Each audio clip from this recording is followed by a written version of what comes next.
Hello everyone, this is Fadi. Welcome back to this series on Mecca. We called it Mecca, the search for a place.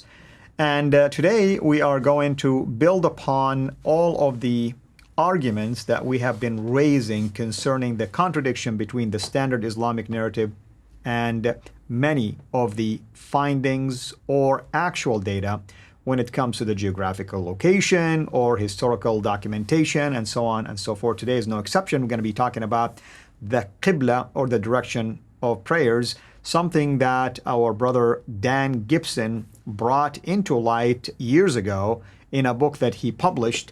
And then later on, of course, we unpacked that in a series in and of itself. And we showed that this research that he has done is absolutely amazing. So it's going to be a quick review for you, but you can always go back and watch the entire series that we did about the Qibla. Welcome back, Jay. And please help our viewers, at least those who don't have an idea about what he did, what Dan did, what is the Qibla and why it's important. Now, the Qibla is the direction of prayer, as you well know, and it's what has been supported by the standard Islamic narrative as being directed towards Mecca, certainly during the time of Muhammad.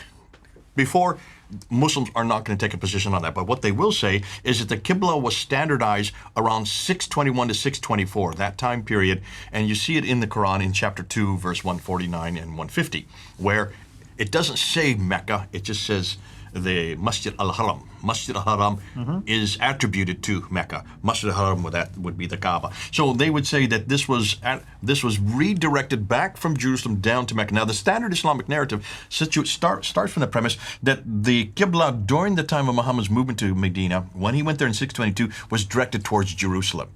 And then because of the difficulties he had with the Jews, the Banu Qaynuqa family, the Banu Nadir, the Banu Qurayza family, they would not accept him as their authority.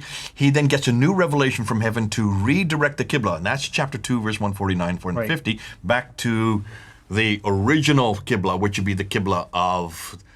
The Quran just says Masjid al-Haram, but Muslims attribute that down to Mecca. So 624, let's put that date, 624. If that is the case then, any mosque built after 624, right, should be facing Mecca. Am I correct? Yep. Stands to reason. I mean, that's basically the whole idea behind it. In fact, we're saying every mosque, because what mosques existed before 624? There weren't any. Well, I mean, exactly. If there were mosques before, then why do we have an issue now with building a mosque to face a different direction? That means it's an admission that they were a different direction before that. Now, even if the argument that it was facing Jerusalem, as you hear, we don't have any support of this notion that the Quran was talking about changing from Jerusalem to Mecca verbatim. It was just talking about a change of direction. Yeah. So I would suggest that any mosque that we find today should be facing Mecca from 624 on. Dr. David King, who's the world authority on the Qibla, supposedly the world authority in the Qibla, was very clear that all the mosques he looked at, hold on a minute, did he look at any mosques? I think we just determined it was one mosque. It's not we determined, he admitted it. He only went to one mosque physically, the Samarkand mosque there in Uzbekistan. That was it. He didn't go to any other mosque but that. And here, yet he is the world authority on it. And he did know, and he was told, but he didn't know that by looking. He didn't know by going there. He actually learned it because the 9th, 10th, and 11th century scholars that he read in a library, he just went to a library, read their books from the 9th, 10th, and 11th century, all said that there were many mosques that were facing hundreds of directions, and the reason why is because they didn't have mathematics. They just didn't know better. They were barbaric. But we, those of us now who have all our mosques by the 9th, 10th, 11th century are now facing Mecca. We know the direction because of mathematics, and that's why we have standardized it. And King just basically said, well, they must know better than me, so that's why they're all facing now Mecca, but not till the 9th, 10th, and 11th century. Right. Dan Gibson was not satisfied with that. He didn't like that. He didn't go to a library. He actually lived for 25 years in situ. He actually went to where the people lived. He went to where they built their mosque, and he went from mosque to mosque to mosque to mosque. 60 to 100 mosques he finally went to personally, and he kept on finding the same thing. They weren't facing hundreds of different directions. They were facing only 4 directions. Remember this? We did a whole series on this, didn't we? Yes. Only 4 directions. And if you look and see what those directions are, The first direction, let's go right into it. Well, the first one is right here. This is it. Petra. That was the first Qibla. And all of the mosques in the 7th century, so we're talking about the century that Muhammad lived, the century that Mecca existed. This is the century of Mecca.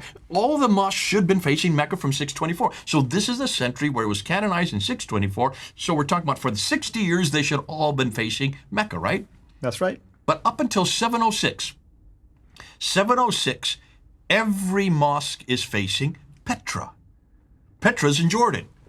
Petra is 600 miles further north. Not one mosque is facing Mecca at all in the 7th century. And then in 706, a new direction came up. This direction is called the in-between direction.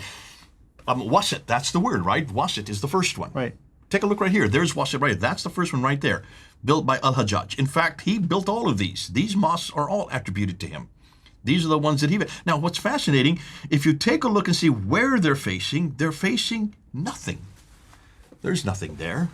There's no town there. There's no mountain there. There's no structure there. There's no body of water there. There's nothing that they could be facing that would stand out. In fact, it's just sand dunes. It's just sand. It's just rocky, barren land, which suggests that the reason they're facing that direction has nothing to do with anything. It has to do with a political statement. And so Gibson put that out there. He must be making a political statement. But what he noticed is the place that they're all directed, as they're all coming in here, the place that they're all directed is exactly halfway between Petra and Mecca. So that means Mecca, which suggests to me Mecca was known then by 706. Mecca must have been known by 706 to have a direction that's exactly diametrically between these two. Now, you know the reason why they were pointed there. I know the reason, but I'm not going to give the reason yet because we're going to bring that out in another episode yet to come. So that's the second one. So you have two Qiblas, neither of them are facing Mecca. One is facing Petra, the other is halfway between Petra and Mecca. Then a third one, and this is the Qibla we're waiting for. This is the Qibla that should have been the first one. This is the Qibla that David King didn't know about and didn't understand. He just assumed that this was the Qibla from the very beginning. This is the Meccan Qibla, introduced there way over in Banbor. The first one we have is in Banbor in Pakistan. Well, that's hundreds of miles away. They can see, well, maybe thousands of miles away. And that's the very first one. 727 is a date for that mosque. 727. And you see just a very few of them are facing Mecca. What's fascinating is we're going to ask the question whether or not they were very accurate in their directions. Hold on to that question. Mm-hmm. There's still mosques that are still being built after 727 that are still facing Petra and still facing in between. But then a fourth Qibla is introduced. And this one is introduced in 732. And these are the ones in North Africa. Now take a look here. You can see there's North Africa. And also there's one in Cordoba, which is Andalusia. Today it's called Spain. And if you take a look at them, they're not facing Mecca. They're not facing Petra. They're facing a parallel line that would parallel the line between Petra and Mecca. And that's why these are all Dan Gibson's pictures, by the way. These are not my pictures. These are him. I'm using his pictures purposely. I've asked permission from him. He's given me permission. But I'm doing this to show the work that he has done and to give him full credit for this.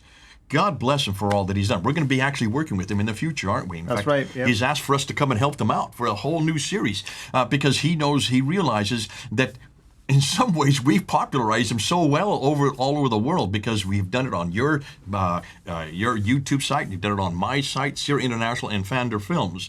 But back to this, take a look at this. So this starts to be introduced in 732. So you're talking about roughly 5 years after the Meccan Qibla is introduced, then this Qibla. Obviously, either they did not know their direction or they were not very good at traveling, but these people could travel hundreds and thousands of miles. In fact, what we do know, these continue right up into the Umayyad dynasty. The Umayyads were going to Mecca. They were still going. It's not that they didn't know where Mecca was. They certainly knew if they could get there, and they can get there by camelback, they certainly knew exactly where Mecca was. So why is it that they continue all the way up until the 9th century, they're still building parallel mosques? This is long after Mecca now had been canonized as the Qibla. Obviously, this is another political statement. Again, longer, time and further geographical areas. Same theme. Far geographically, longer in time. Longer in time, far or geographically. Later in time, But in this case, this is because they have a problem with both Petra and Mecca. So let's look. Here's the review, and this is from his book as well. This part up here. If you look at his book, he says that all the Qiblas were facing towards Petra up until 706. There was a confusion for the next 100+ years. Actually, I would say it goes up to almost 200 years if you're talking about the 9th century. 17 are facing Petra. 8 are that in between that Al-Hajjaj instituted in 706. 10 are facing Mecca, which begins in 727. 6 are parallel, which continues right up until 866. The Qibla was not finalized towards Mecca until 876. After 8, that's the late 9th century. It takes up all the way to the late 9th century to finally have every mosque facing Mecca, which they are today. So all the mosques today are facing Mecca. Now, if you're talking about 876, that's 250 years too late if we start with Muhammad and 624 all the way up to there. But let's go back to David King's argument, because David King was very clear that the reason why they didn't face is because they just didn't know their mathematics. And it was only finally the Meccans who finally had the best mathematics. We now have the most accurate. The implication, and he said this very clearly, is that all those that came before the Meccan Qibla were off by huge degrees. Because until they had their mathematics correct, there's no way they could be accurate. Well, let's ask that question, and let's see if that is correct. Let's go back to David King again. Sorry, let's go back to Dan Gibson again. Go back to his book. Which Qiblas are the most accurate? Well, look up there. You can see 17 ones that are in Petra. They are 2.9 degrees of accuracy. If you take out, and here I just want to look at, we'll take a look at this picture over here that I'm pointing you over here on the right. That's a picture looking down at all the trajectory lines from all the Qiblas, the 17 Qiblas. If you look at all those trajectory lines, those red lines coming in, and look at the circle that goes around Petra, that circle is 34 miles in diameter. Here you are hundreds of miles, thousands of miles, if you're going all the way from Sherman in Kerala. If you're going to what we call Canton today, Guangzhou is the Chinese name for it, way over in China, and you come in to look, you can see that all of them, except for these two here, are within 34 miles radius, thousands of miles away. Now, that's pretty accurate, wouldn't you say? I mean, absolutely. I mean, at least it's in the direction or the vicinity of that area. Absolutely. When we get to the between mosques, they are even more accurate. But then the between mosques are very much closer to that between point. Right. The Petran ones are much, much, much further away. So there's an awful lot more chance for them to be inaccurate. Fascinating, the between mosques are 0.98 degrees accurate. That's less than a degree off. The parallel mosque, there's 6 of them, they're 3.5 degrees accuracy, and that can be understood because they're much further away. They're over in North Africa and up in Cordoba in Andalusia. But the Meccan mosques, the 10 that he has found from this early time period that are facing Mecca, they're 4.78 degrees accuracy. They're the least accurate. They're less accurate than either the Petra, the Mecca, the Petra, the between, or the parallel mosque. So the Meccan mosques are the worst. So this whole argument that mathematics actually helped them flies out the window. And Dan Gibson saying, no.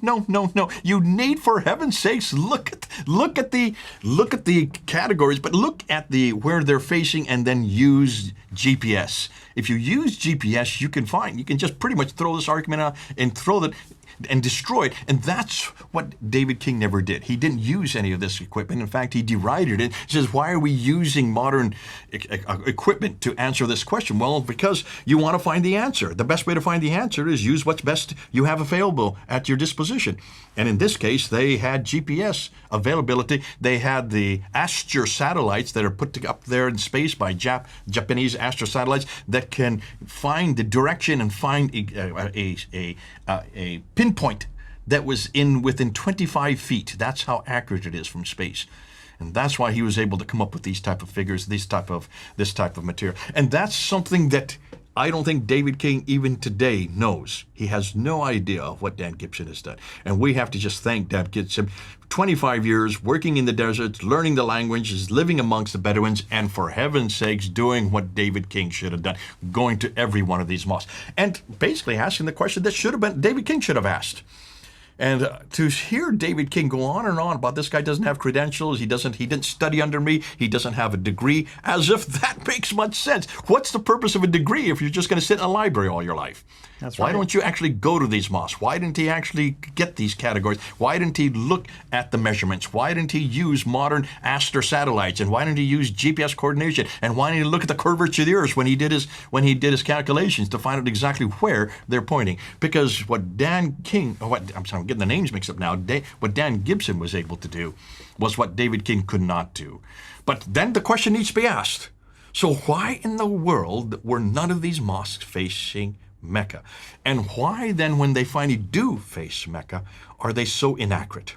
We're going to answer that, because this now comes into this whole paradigm of what Mecca became and what Mecca was. We're going to be answering that in yet an episode, so I don't want to steal the thunder from that. Amen. Back to you. Thank you so much. And this is, by the way, everyone, why this direction of prayer and so-called Qibla is so important. We unpacked this in a previous video series that we did together, me and Jay. But really, if you want to know more about this, you can also access or buy the book by Dan Gibson called Early Islamic Qibla. And that's with a Q. Q-I-B as in boy, L-A, Early Islamic Qibla by Dan Gibson. Brother, I guess next time we are going to talk now about some of the other theories about the trade route and the idea that Mecca was such an important commerce center that all the trade routes went through it. And we talked about Dan Gibson. Now we're going to go to Patricia Corona, my good friend Patricia Corona, and see what she did with Montgomery Watt's theory on the trade route. We're going to unpack that one. We're going to be looking at some graphs. We're just going to follow a map, and we're going to show you that when you look at history, for heaven's sakes, make sure that you go back to the right history and ask the right questions. Something Montgomery Watt didn't do, something the Muslims haven't done, and something that we haven't done until Patricia Corona finally decided that she would do it for us. That is true. Thank you so much. And everyone, hopefully you're enjoying this series. Until we meet again next time, this is Al-Fadi. Have a blessed day. Thank you for watching this video. Be sure to like and subscribe to our channel CIRA International and click on the bell so that you receive notifications whenever we publish a new video or go live. I would also like to appeal to you to consider becoming a Patreon patron by clicking the link right below. By doing so, you can give towards the production of these videos. There are also other options for you where you can give to our channel. I thank you from the bottom of my heart.